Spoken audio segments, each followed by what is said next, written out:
guys. Pastor Andrew Stevens, Church of Common Good, Exodus Project, American Culture TV. Check us out on Facebook. We're also doing this called the Exodus Project, Ananias Audits. We are here in Dixon, California on May 17th, 2017. Had some police interaction. This one, the auditor didn't have a camera on. Yet I had a camera, and what we were trying to capture is how the police do when there's not a camera compared to when there is. And how we captured, I just don't know if we were trying to capture that. That's how we captured this audit. It was organically captured. So I approached an officer when we were doing a check on TJ and the kids who were out doing an audit here in Dixon. And the cop says, "Are you the parents of the children?" And I said, "Yes, I am." And he says, "Well, what's your name?" And he wants to do an NCIC background check on me. And so I refuse to give my name and want to know why, what crime I'm being suspected of. Now in California, this is not a stop and ID state, so he has no reason to get an ID from me or information unless I'm being arrested and booked for a felony. That's the way it works in California.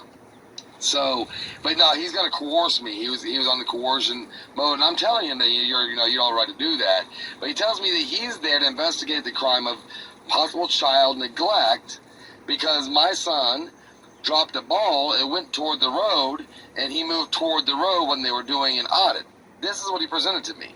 Another officer is over with TJ and the kids, and Michelle got on location to them, and she was presented with the same story that she asked for the ID from her, and then they told her that they were there for panhandling, quote unquote. But we all know that panhandling is not illegal, especially not in California, and so that's a fail on the Ananias audits because they showed up to investigate a non-crime and just have an interaction and start running warrant checks and things like that. TJ also gave us a story about how the first cop started talking and asking if we were in the van smoking something, as if we were smoking like meth or some drugs or something. And TJ immediately told him that,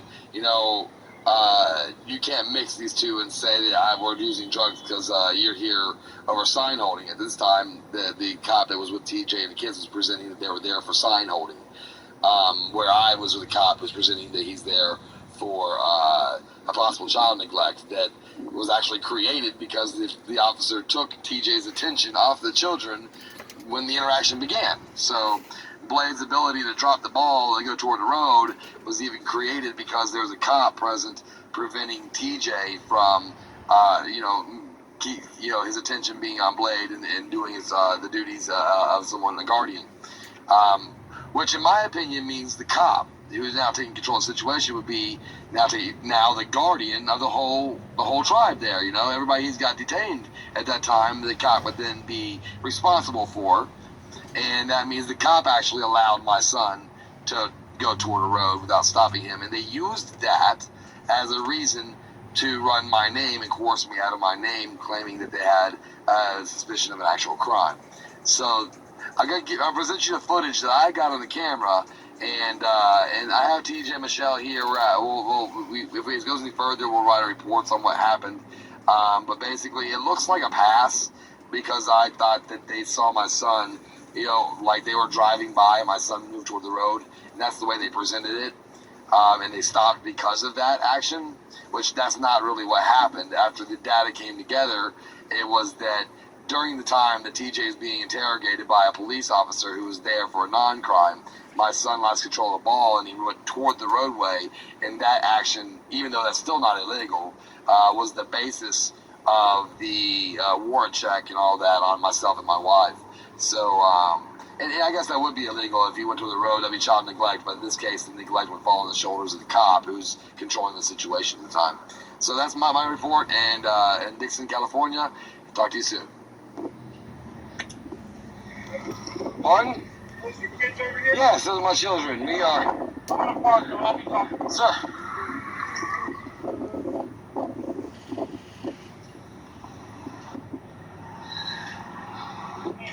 Well, I usually don't give my name unless it's suspected of crime. Hold on real quick. So I'm here now with Dixon police officer Morris. We're in California. This is not a this is not a stop and ID state.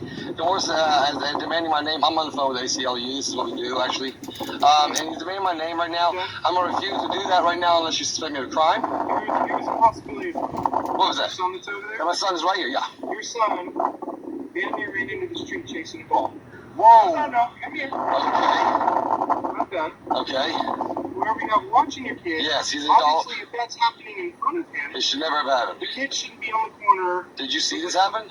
It happened right in front of me. It's on video. He had to be told by me and to him to stop chasing the ball. So, with that being said, your kids are in a dangerous position.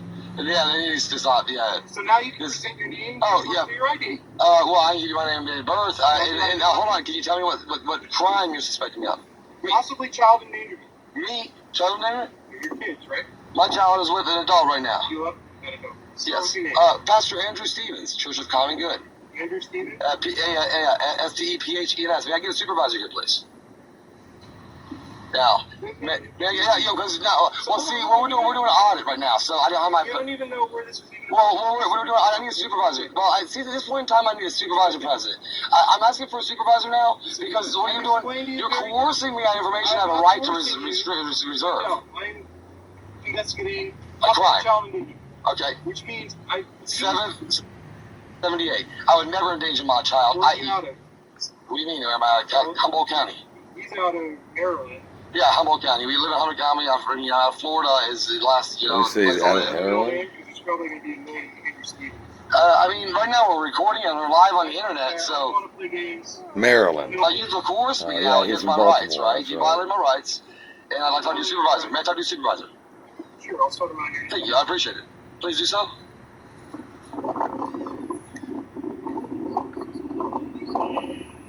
For what crime? Now why is my child? Right, you're saying my child is. I advise my child to get him back in safety. You see my partner standing there? He's not going to let anything happen. Right, my adult should be. My auditor should be watching my child. What fell? Fine.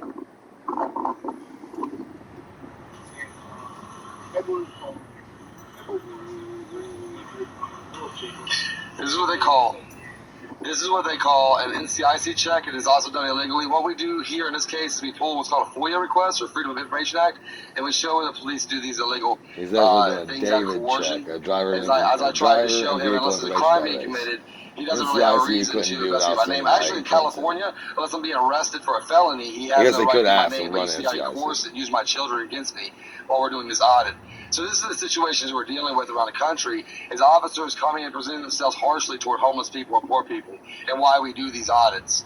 So this is Officer Morris again. And your badge number was 326. So 326, he's wearing his thing is ornamental, and his number is 1236. 1236. See, what we do is we cross the country, we try to find out how police are treating poor people, and what you're doing right now is exactly what we expect to see. Do you have a body camera running? Okay, good. Very good. Very good.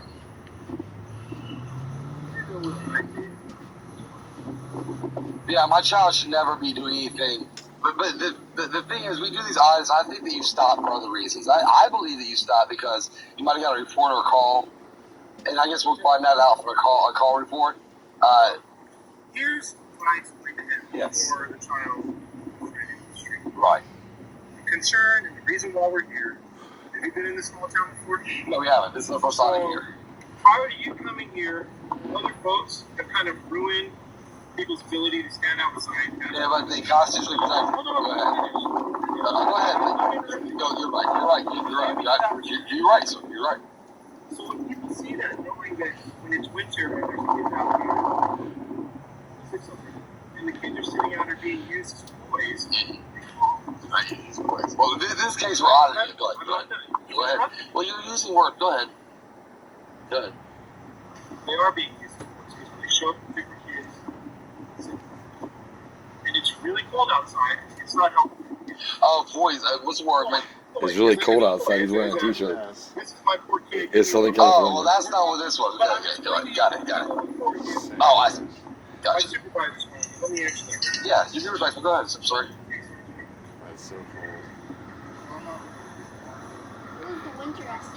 It was, but it's Southern California. It's probably like 60. The guy's in a t-shirt saying how cold it is. It was actually pretty cold there. No, it wasn't. It was in his high 60s. It was 2017. You were 7 at the time, 6 or 7, something like that. 6. I did. Yeah, you hadn't turned 7 yet.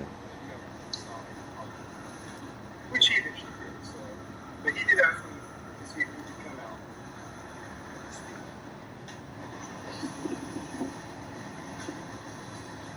Is there something you want me to know? You might not be able to come out. If you're busy, I'll handle it in the city council at a later time because it's something we can handle at a later time. We just later. Perfect. All right. Yeah, we're not here to give you a hard time. What we're in this case, I don't. I'm on a lunch for my son. He really should have had a ball out here. The problem is the location. I didn't even know where my auditor went. So Flying through here, he called me and said he was on location. I'm sorry. aren't necessarily going to stop the time. Okay? Good job. It's not. I get it. It's state policing and being parenting through the state. You're going out here. Well, yeah, because I'm a state official that I think. You're interrupting. Yeah, okay. I thought you remember me. I'm sorry. Go ahead. You're over here. Mm-hmm. I'm dealing with a local issue. A couple of kids. It's like a Yes, absolutely. A couple of kids, and they're in a dangerous spot. I don't want to get hit by them. You feel it's dangerous. But I think it's dangerous. Yes. You got cars missing bodies about to chase a ball in the street. What's going to win? Well, that's dangerous activity for sure. What's going to win? SUV or your kid? In that case, that's dangerous activity. What's going to win? I'm upset that happened. Me too. Yes, yes. Now, they can't continue doing that where they're at. It's dangerous for the kids. Well, the kid's gonna have to go back. But yeah, the auditor. What we're trying to figure out is what you're really here for, because like what we see happen around the country is that there are ordinances presented to city councilmen I come on now, and those ordinances are for traffic flow issues and to stop the accosting of other citizens. But then police are using what we call fashion police. They don't like to say something's presented, so they're accosting, actually harassing what we consider the poor and homeless people. And in this case, we feel like you're here because of the sign holding and not the children. If you're here for the children need to leave. And that may happen because that should never happen. For sure, that should never happen. But, yeah. Right. Right. Probably can see that. It's a serious Yeah. Yes. Look on the ambulance. This kid. Yes, sir. Little kids can get my car. Right. I personally saw it. High speed, slow speed, doing similar stuff like this. Right. Chasing dogs, chasing dogs. Right. I am here because a citizen is worried about your kids. Okay? That citizen may have just saved your kid's life by us being here to say stop running into the street. That's it. If Okay. you're their parents, you need to get your Yes. But that happened while I he get was on that. scene. Now, He my was auditor will be harassing around your the town. auditor. all that stuff you want to So do. the whole reason the blade was able to run towards Well, the we have fish to see how you, because because the auditor was busy dealing with women, the the cop. mothers, single mothers, are often in situations. Well, we're auditing, so as we're gathering data, so well, definitely, yeah, definitely. I'm sorry you saw. I want to find out facts too. Yeah, I'm gonna find out some facts too, but thank you so much. I'm gonna walk over here. I need to find out some facts here, Michelle. So what is being presented to me, and this is over here. What was presented to me was that Blade had a ball and lost control of the ball, and then Blade went toward a roadway. You went toward a roadway. You're not allowed to do audits no more. Not right now. If you don't do, that's not how we do audits. We're auditors, and we gather information on how police and other people treat homeless people around the country. My son every once in a while has come out here and stop it. Why don't you stop it? You're not me. My son every once in a while wants to come out here and learn the missionary work that we do. But that is, in my opinion, irresponsible and should never happen. And I apologize that my son would go. And I don't know how that happened at all. So, yeah, Michelle, you grab the kids and take them on that way. Oh, you have an ID of my wife's? Okay. Now, what was the crime that you were suspecting my wife of in order to get the ID? So the crime is being parents of a child. Okay, got it. Potential child endangerment. Yeah, so it has nothing to do with See, he sign came holding. up to try to clean it up, make sure the All story's right, all just right. making sure, All right. Here's what I did when I tell you that. Well, I did. I was trying to ask him that separately. That's why I came up here. But yeah, I believe you to some degree. Well, one's a violation of constitutional rights, and the other one is welfare checks. So I would believe that you would definitely say it was for something legitimate, for sure. We're not going to continue. Yeah. A lawful, yeah. He says a lawful stop because it was a potential crime. Yeah. Yeah. Right. Right. Where did the plane run to? Can somebody tell me?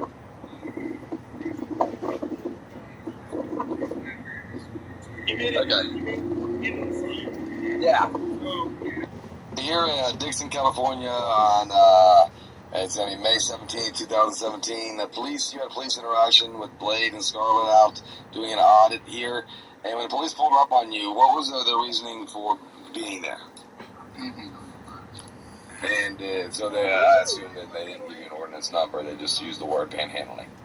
And how did you respond to that? I wasn't because I wasn't. And then what was the response to you? How did that conversation go from there? And they just wanted to make sure the kids were all right. Okay, so then they moved into the children. Now, at one point in time, the officer I was interviewing on the camera told me that Blade dropped his ball and he went toward the road, and Blade went toward the road to grab the ball. Yeah, when they took my attention away from the children. So the police were there at this time then. Okay, and so they were basically keeping you detained. Pretty much. You felt detained. Okay. That's what they took my ID, so. And then they were capturing your attention. Okay. And so, did you feel like the police were then in control of the situation, or should have been? Sure. Yeah. So, so then basically now, when they took your ID, did they coerce you out of that? You told them you didn't want an ID, or did you just hand them your ID? I mean, I did, but then they used the children as their tactic. So then you just felt obligated because. Yeah, and then they started talking about drugs and stuff and how other people around here do this with the children. Oh, so they using other scenarios.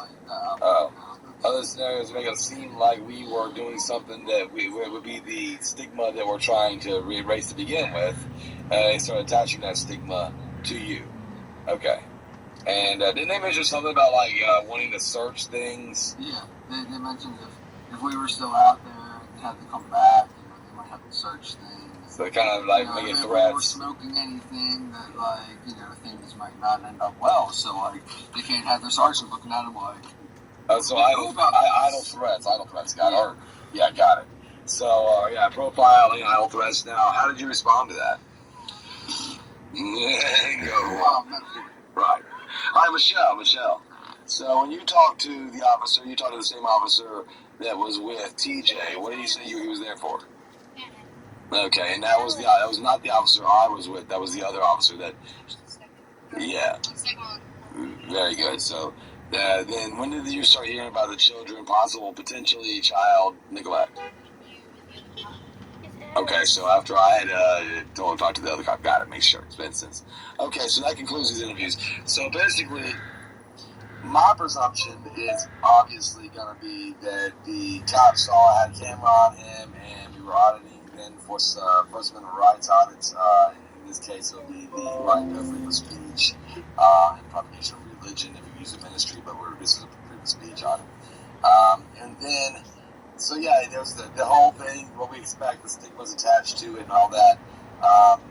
And they were stopping for panhandling and then changed it up as soon as they saw that it was an audit. And that's something we probably see many times if we didn't have the body cams on the auditors.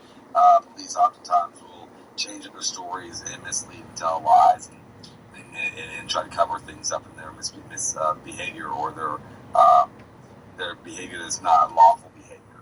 And that's another example of that here in Dixon, California. Pastor Andrew Stevens, Church of Common Good, Exodus Project, American Culture TV. Check us out on Facebook and talk to you soon. Love you guys.